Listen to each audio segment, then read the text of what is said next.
Look at this map.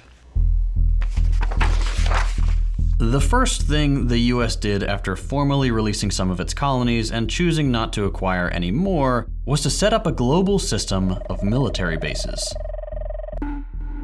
While the US already had a few of these set up, mostly in its own colonial holdings, the end of the war came with a huge boom in these installations around the world. Most surprisingly, outside of countries that the US laid a formal claim to or had recently let go of. Today, the US has around 800 bases all over the world. An approximate 173,000 troops are deployed in, we think, about 159 countries. None of these numbers are exact. We don't know for a fact every single base, airspace, lily pad, or other US military installation out there, because a lot of that info is kept secret.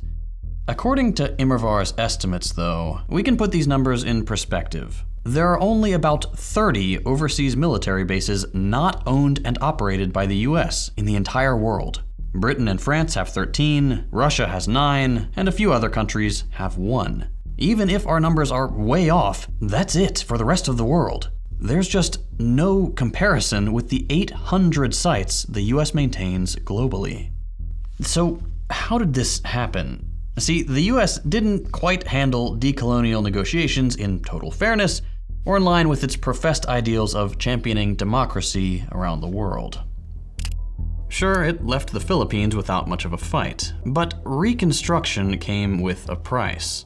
The country would agree to a few US military bases strategically placed near the countries it wanted to keep an eye on. Sure, Hawaii was granted statehood, but in exchange, the island of Koho'olawe was almost entirely turned over for military use as a training facility and gun range.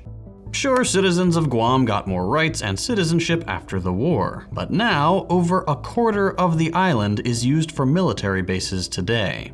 Same goes for countries like Japan, Germany, and South Korea, who were all occupied by the US in some capacity and got the same treatment. They all have somewhere around 100 bases each today. Let's zoom out for a second and just imagine if the US experienced the same treatment. Imagine if tomorrow, foreign military forces, say from enemy states like China or Russia, were stationed all over the country or at various points near the border. It's probably not a comfortable idea, and for most countries out there, it's unfortunately the norm.